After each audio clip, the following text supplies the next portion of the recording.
Welcome to the LOGSTAT, the Army's premier podcast on all things sustainment, where we analyze new developments, discuss current trends, and forge the path ahead for the next generation of sustainment soldiers.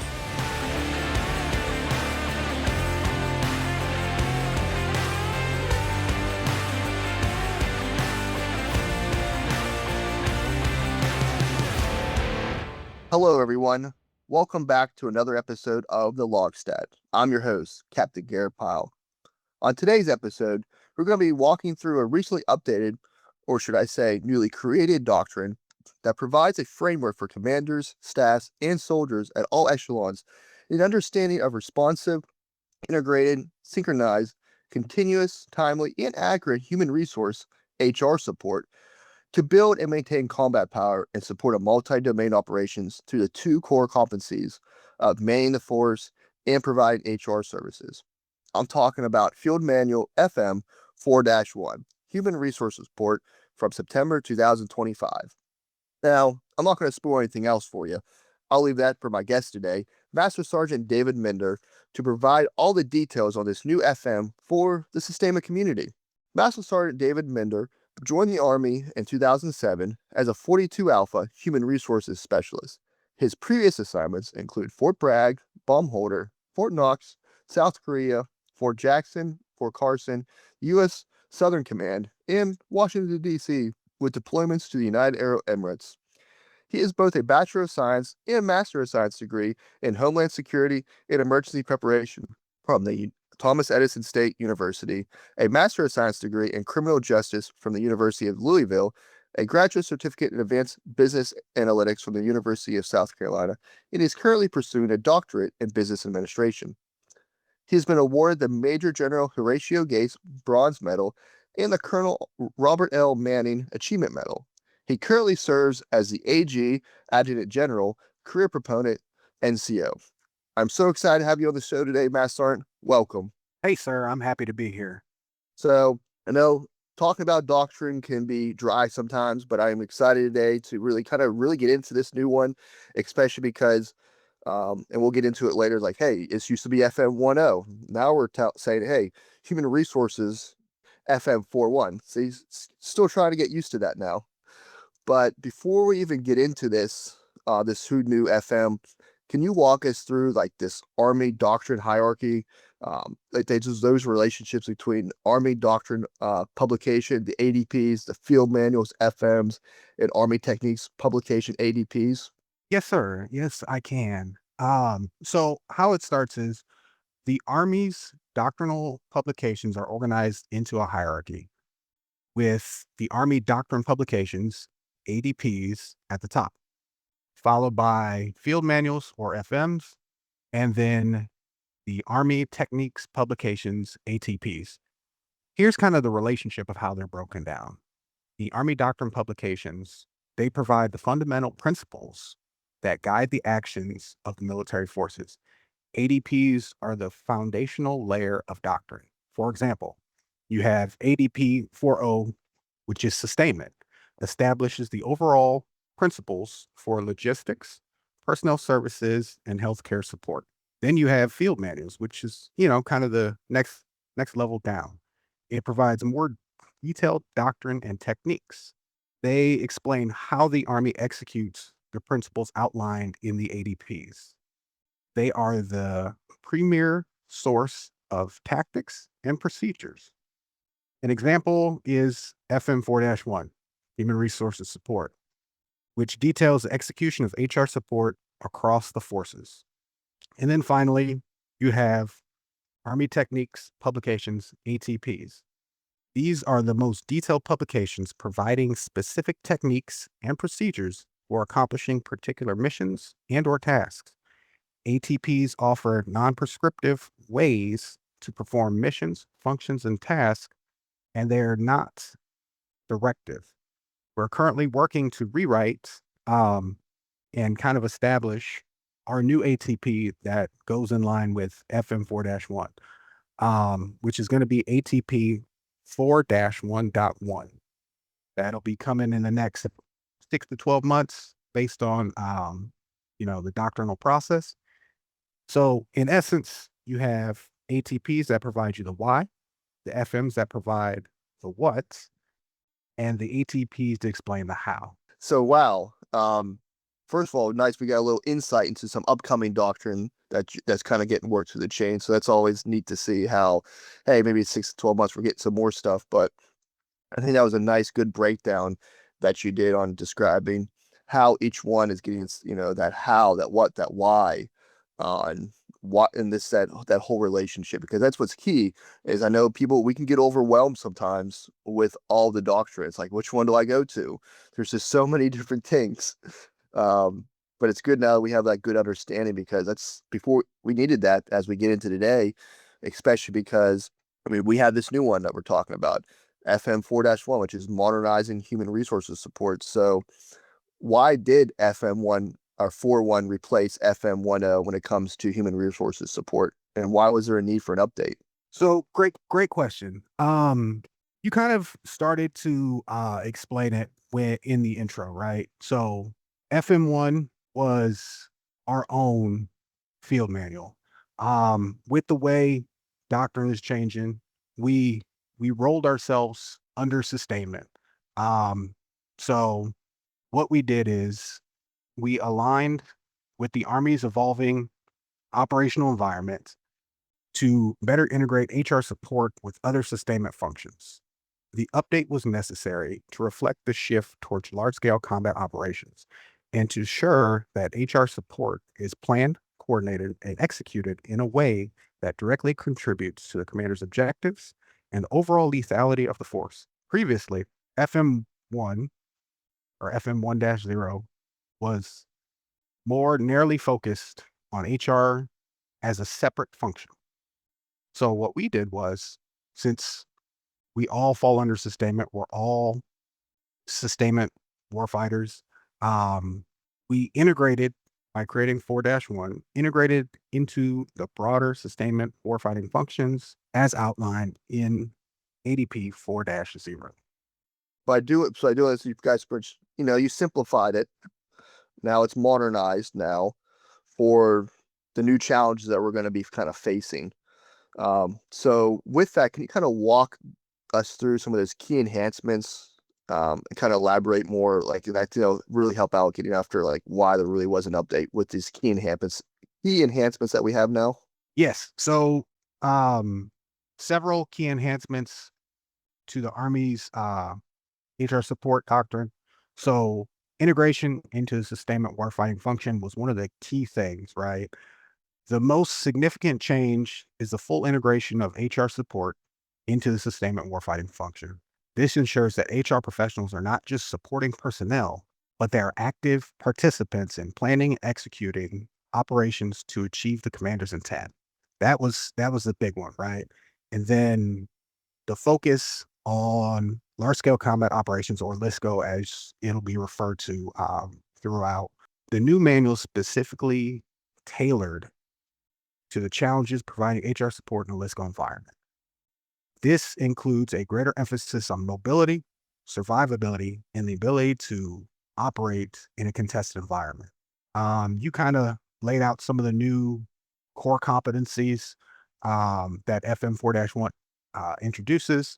So we updated our core competencies to better align with the demands of modern warfare. Not saying the other ones, weren't important from FM 1.0, but as doctrine changes, as landscape changes, we have to change the way we fight. So we still have man the force. And this is activities related to personnel manning, readiness. We got provide HR services. This includes essential services like casualty liaison, postal operations, and MWR. And then coordinate personnel support encompasses the broader support activities that we do, ensuring soldiers and their families are taken care of. And then we update a little bit in the HR planning and operations, the integration of HR into the military decision-making process and operational planning. And then something big, since IPSA came online, and then you got Army Vantage, we put an emphasis on data and technology with the importance of data-driven decision-making and the use of modern HR systems to provide that information. This allows commanders the ability to make decisions quicker, easier, and it's easier to kind of understand for them.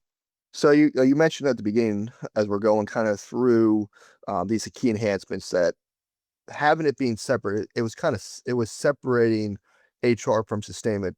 Where in reality, they are part of sustainment. So now it integrates all our operations more efficiently. I mean, is that correct in saying that?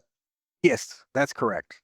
So, and I like that by doing that. And kind of looking through that or this new FM, it does provide some new clarification on some stuff. As we talked, you just mentioned some when it comes to manning the force, especially when it comes to provide HR services. Can you kind of like walk us through some of those, like when it comes to like, so it has what postal operations under there, Army band operations, what all is in that umbrella? Sure. So we have casualty operations, postal operations, MWR. MWR also includes the band. And with the band, for those of you who don't know in the sustainment community, the band kind of acquired a new mission over the last, I'd say 6 to 12 months.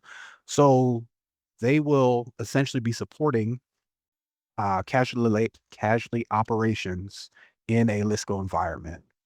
So they are also evolving as we are. So when you said they're going to be assisting with casualty operations, and let's go, do we see that happening? As of right now, we kind of see it as just extra personnel to kind of handle the potential estimated casualties in a LISCO environment. So there'll be more of a, you know, the commanders will have the ability to swing additional personnel from the band to support this warfighting function. Now, does that be like helping with mortuary affairs? So it'll be more of the entries into the casualty systems like DSIPs, accountability at role free medical institutes, things like that. Okay, okay. So more of like an administrative side, helping with the processing. Yes, sir. As of right Okay, now. okay, and that's a good. I can see this as an opportunity to take a function as the band and just really, I mean, that's increasing their skills and their skill set into Lisco, because I mean Lisco is going to bring a entirely new set of challenges that have not been used to during the war on terror. Um, so it's interesting to be able to see how HR and just that whole realm is adapting, finding new ways to just increase your guys' lethality across the board. Is there anything else that's changed? Like anything with you from this, like with postal operations or anything like that? So there's potential changes coming with support of postal operations. Um, Nothing of which can be addressed as of yet. Okay, and that's perfectly fine. I know things are always changing, and that's part of, we'll talk about later is like, hey, regulations, doctrines are always updating, just like, to meet the new challenges of what's occurring in the world. Um, Continue on with, how this FM's been updated. Um, when it comes to like the lethality part of it, how can those like outside of the human resources realm like use FM41 to increase lethality of their formations? So, sustainers outside of the HR realm can use FM4-1 to understand how HR support is integrated into the overall sustainment plan and how it contributes to the lethality of their formations specifically. So, I'll lay out a couple, you know, sustainment functions where they can see it, right? So, you have medical personnel can coordinate with HR professionals on casualty tracking and reporting, ensuring that their soldiers receive the care they need and that their status is accurately reported. Transportation officers can can work with HR teams to plan movement of personnel, including individual replacements and detainees. Logisticians can better understand the personnel requirements and constraints that will impact their ability to move people, supplies, and equipment. For example, knowing the personnel strength of the organization will inform the planning for fuel, rations, and other classes of supply. It will also provide a common operating picture when when pairing personnel with equipment and transporting them to units in support of replacement operations. That's three, you know, that I can lay out almost immediately. Okay. And that's a key aspect is like people need to always realize that in the world of sustainment, we touch a lot of different things. Like there are so many different facets in the sustainment community. And I like to just how you're able to, walk us through how human resources integrates with the other aspects of sustainment very clearly, and especially how we can use them when it comes, especially, comes to the tracking and when it comes to large scale combat operations, like, when it comes to replacements and it goes through that or detainees. Those are things that people need to be aware of. And then why we need to jump into those who are outside of the human resources realm to get into this new FM4-1 to kind of learn uh, how they function, how they operate these different assets of human resources. And as I know, we talked about the band, we talked about the postal services, we just talked, we've got into some with just the AG core as a whole. So there's so many different aspects of it that we're always integrated with. Me being a logistician is, going to be integrated with have to understand, especially as you go up in rank. If someone's a battalion commander, they need to know how, and they have postal service connected to them. They need to be able to know how to apply them or how to employ them. If they have these different units attached to them, like how can we utilize them? Especially now, as you just mentioned before, and we already talked about, hey, the Army Band is now getting a new function to assist with casualty operations during the LISCO. People need to be aware of that, especially in higher leadership roles, so they know how to utilize those capabilities on the battlefield. And I just know there's a lot, we can continue to get into. I know one thing that you mentioned before, I kind of want to tap back into it, is something that everybody always talks, especially in this world, is when it comes to IPSA.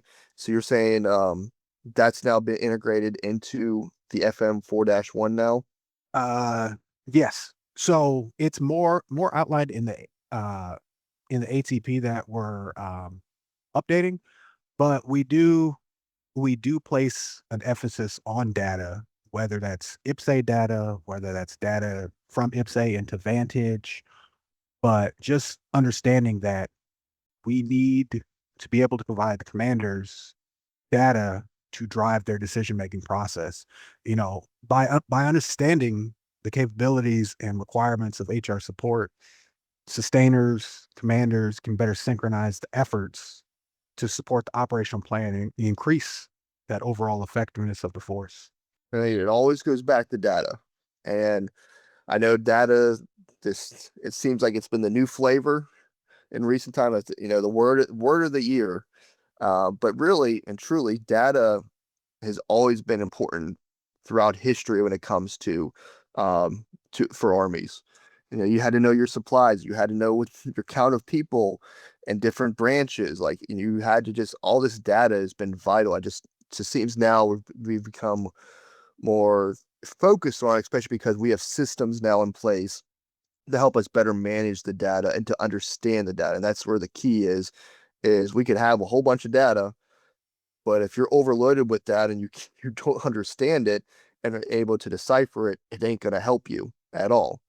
Um, so it's good to see how, especially as we're talking today in the human resources side, how you're utilizing data to help to be able to modernize to meet the new challenges that we're going to be facing. Because when it comes to HR, you have a lot of data, especially when it comes to personnel, knowing who's coming, who's going, if there was a mass casualty or a unit had lost a lot of personnel, how are they being replaced or being replaced? So these are a lot of things that people need to be aware of and start thinking of. And I think this is where this new FM40 really comes into play on how commanders can truly tap into the power of the HR realm. Yeah, it's Yeah. not just it's just not like you said, it's not just the data. It's the focus on being able to put that data into some type of visualization tool, not just the data, like you said. You got to be able to visualize it, interpret it. Because data that's not able to be doing that, it's just taking up space, and it's going to hinder you. If you can't interpret the data or you interpret it wrongly, then it's gonna be a hindrance to you. Um, and another area that I know it'd be need to focus on or to look into is with the release of this new FM and the changes come with transformation and contact. We've talked about tick before on this podcast. So what when it comes to the human resources side, like what formations are going to be changing? So as you know, the change in the FM doesn't necessarily direct changes in the operational environment. So kind of what tick does, you can kind of see it from the highest levels, right? So right now, probably about 2 months ago, we saw two four-star commands come together. You had Training and Doctrine Command, and then you had Army Futures Command. They collapsed into one headquarters, which is now Training or Transformation and Training Command, or T2COM as most people know it. Um, you saw ForceCom be changed and reshaped to Western Hemisphere Command, which is now a four-star Army Service Component Command, similar to U.S. Army Pacific. Um, some other changes that we're gonna see here in the next 6 to 12 months will be in line with Total Army Analysis or TA 2933. I can't really lay out what will change. I can tell you the HR positions inside of some of these commands will change with the mergers of headquarters. Um, but due to some non-disclosure agreements, we kind of can't share all the future changes, but some of it will be impactful to specifically the higher level commands as of right now. And that's all good. I know that sometimes you just can't, announce things too early. You just got to let everything go through the systems before we can start announcing, especially major changes. But like you talked about, like we did see some major changes recently, especially when it comes to T2COM, and to see the impact of that, I can only imagine what that's been like for the HR community having to go through and all these new things are realigning. IPSA has to get updated.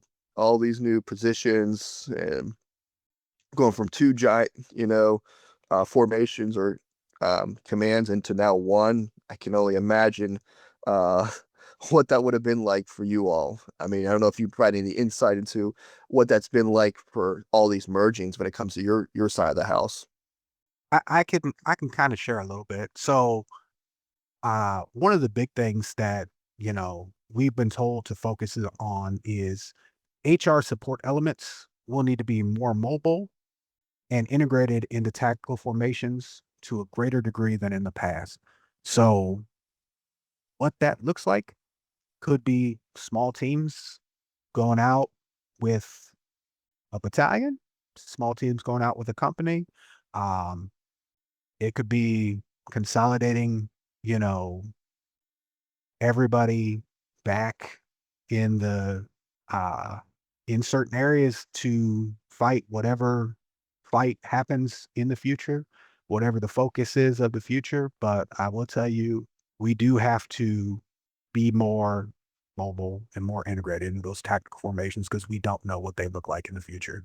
Exactly. Nobody knows exact or specifically what's all going to be happening, but the fact that we're focusing on mobility, I think is going to be a key to our success. So, is there anything else that we missed today that you want to, talk about or highlight to the community? Yeah, I got a small note. So the overarching message for FM4-1 and the broader shift in Army doctrine is one of integration. The advice for the sustainment community is to break down the traditional silos, the walls, between the different sustainment functions. So logistics, medical, finance, HR. And we really need to work together as a unified team because that team going forward may be one finance person, one HR person, one logistics person, one medical person. We don't know, like we talked about. You kind of got to understand your specific functions and how they contribute to the commander's overall plan and proactively seek out opportunities to collaborate with your fellow sustainers. Kind of like what we're doing now.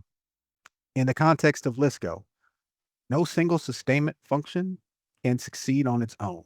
We got to integrate, we got to synchronize all sustainment functions to win the war that happens next and be victorious. Yeah, I think we could just leave it right there on that note, like that. Got to synchronize all sustainment functions. I mean, that is, we're just going to name that the phrase of the month then, because it's just so true. Um, and that's what we know is the goal of this podcast. The goal, especially today, is just kind of synchronize all our efforts and realize that the sustainment community is very broad. There's so many different facets to it, and we got to be synchronized to be successful in the battlefield and what challenges lie ahead. So I really enjoyed how you kind of laid that out for us. And then, do you have any other good advice for the sustainment community from all your years of experience, or maybe on stuff when it comes to operating through IPSE or just with interacting with HR personnel? Yeah, so it kind of goes back to what we've been talking about.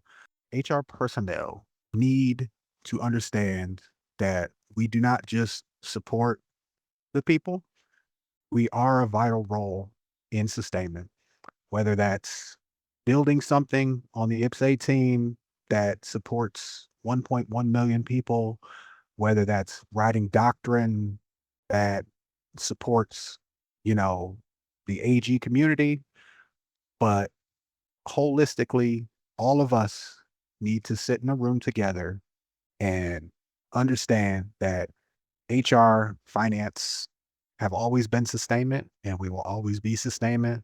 So we're here to work with you guys as long as you're here to work with us. Exactly. Exactly. We're all one team, one fight. They said sustainment is very broad. There's a lot of different aspects to it.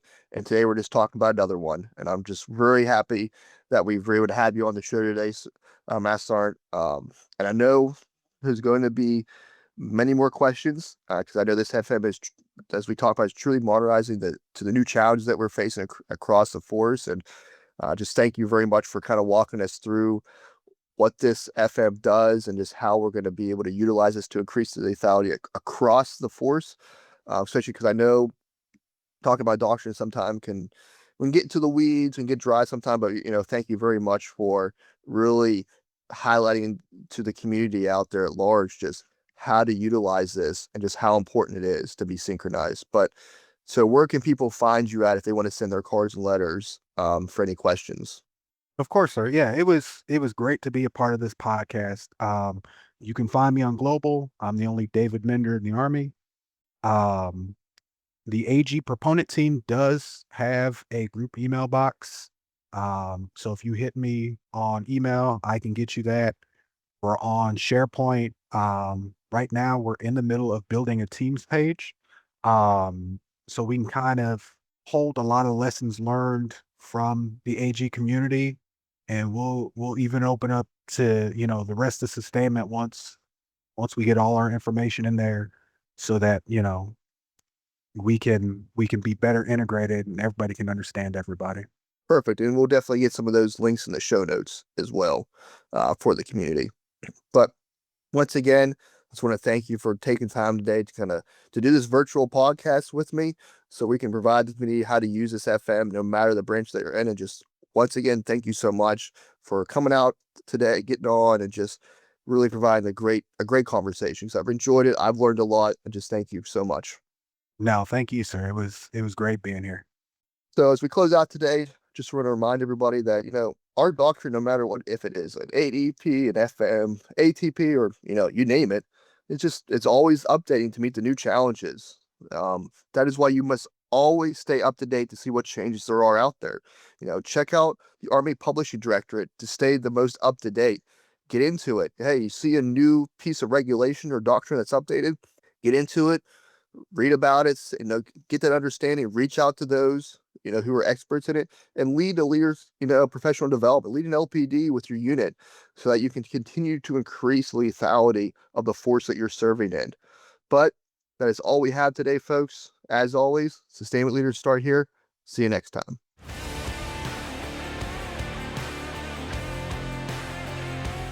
Thank you for listening to another episode of the LOGSTAT. We hope you enjoyed today's conversation. Please share this episode across your formation and leave us a review. If you have a topic you'd like here discussed, then please reach out to us at armysustainment@army.mil or directly to me on Global at garett.h.pyle. Follow us on Facebook, X, and LinkedIn at Army Sustainment. We'll see you next time. Sustainment leaders, start here.